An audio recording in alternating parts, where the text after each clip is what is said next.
Hello everyone and welcome back to Jimmy Talks Jira. This week I'd like to cover something that isn't directly related to the Atlassian tools, but Atlassian admins will likely have to go through one of these at some point during their career, and that is a SOC2 audit, or a Systems and Controls audit.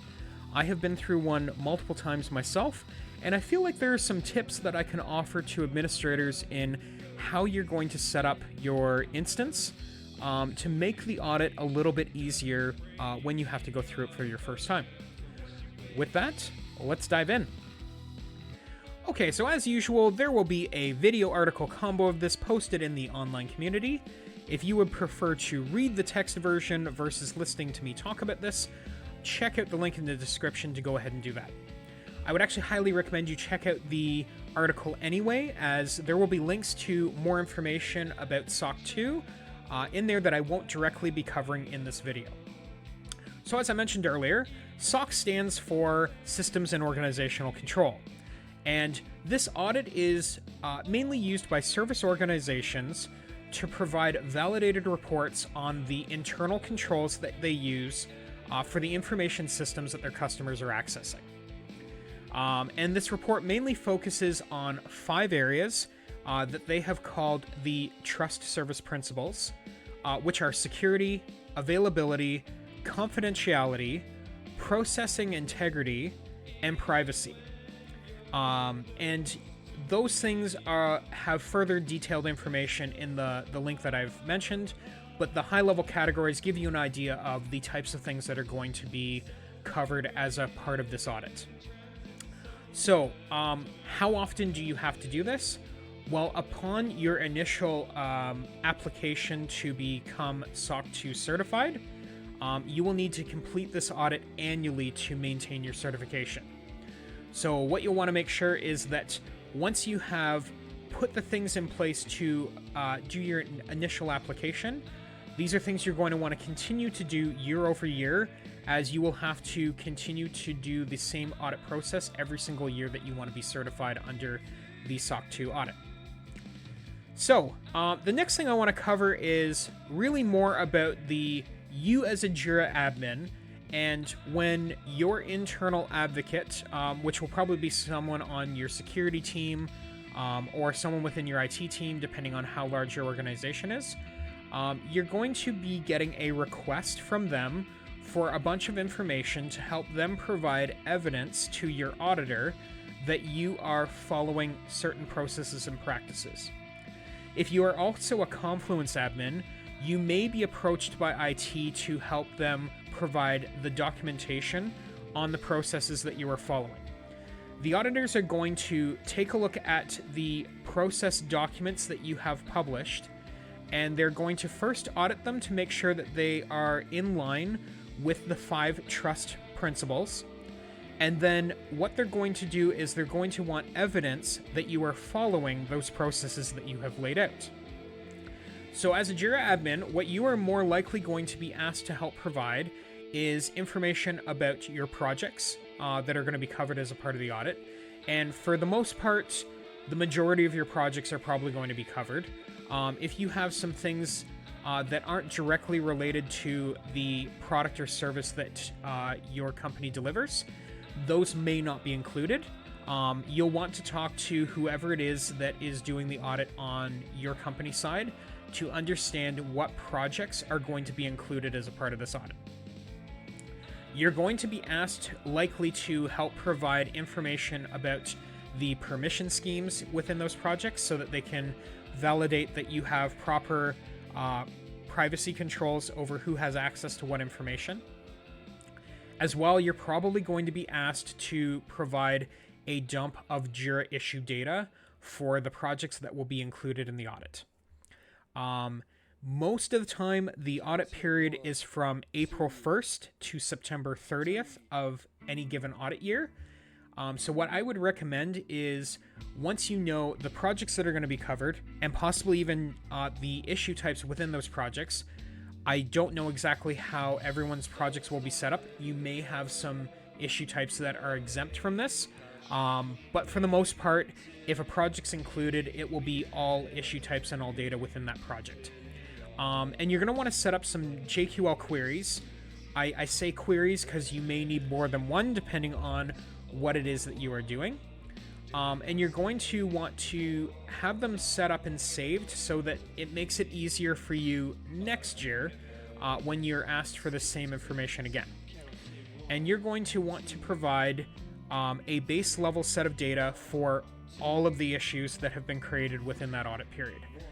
You will need to talk to your internal team that is preparing for the audit to send to the auditors as far as what information they need from the bulk set of data. Bare minimum, I know that they're likely going to need at least the issue key, they're going to need a summary, and they're going to need an assignee, just so that they have that bare minimum piece of information.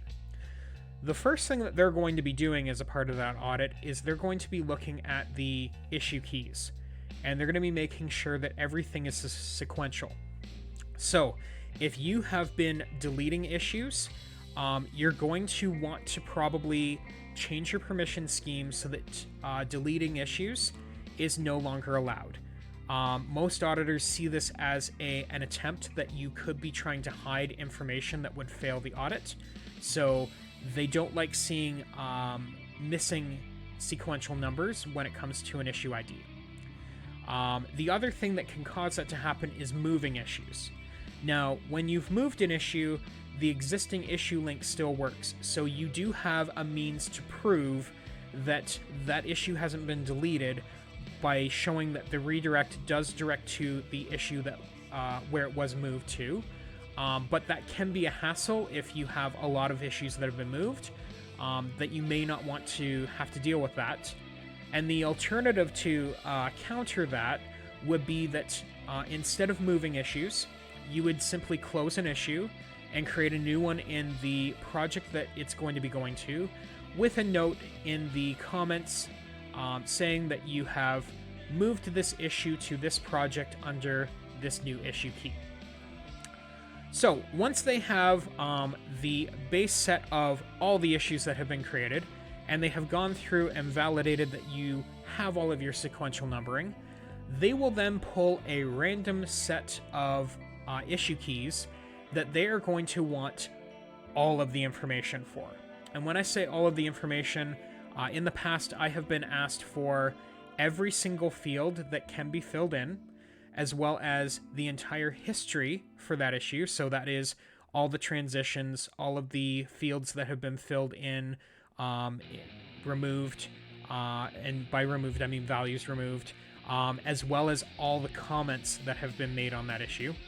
And they will have a select list of those that they'll want to see that information for. There are many ways you can solve that piece of information.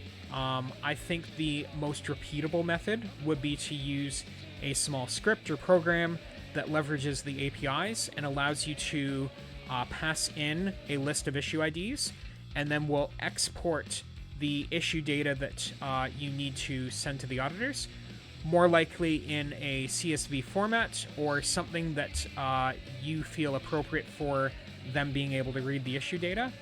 And then just something that has an output that you can pass on to the team that is preparing your audit. There may be multiple back and forths as you're getting the issue data, and definitely on the first time as you're learning what you need in order to pass the audit based on what is in your system already. So don't be worried or scared. This is a normal practice and process, and it's something that you will learn as you move forward. But these are some tips just to help you after you've gone through that first audit, things to keep in mind of, like saving queries and creating a script, so that when you do have to make the audit report the next year, it'll be a little bit easier for you, so that you just generate the data, you send them the results, and then they ask for more information, you send that back because you have all of this already set up and easy to go. Excuse me. There is definitely much more involved in a SOC audit than what I have outlined here. This is just a few minor details of what a Jira administrator will likely be asked to help obtain. So if I have missed anything, please keep me honest in the comments, either here in the YouTube video or in the article itself. If you feel I have missed anything that you think is important, please call it out. I am happy to add and update things to make sure that additional information is included.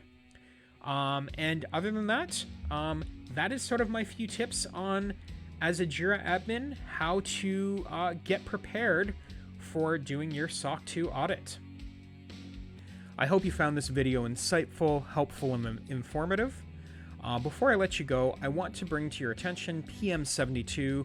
If you haven't heard about it, it is a charity event being sponsored by a number of Atlassian solution partners. All of the funds raised during the 72-hour period of the event are going to the Malala Fund, which is a great cause. The PM72 event will be happening June 13th through 16th, depending on time zones.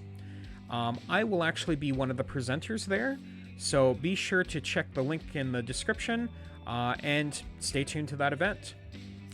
If you enjoyed this, please consider liking the video, subscribing to the channel for future content, and please reach out to me either in the comments below or on Twitter if there's a topic you'd like me to cover in the future.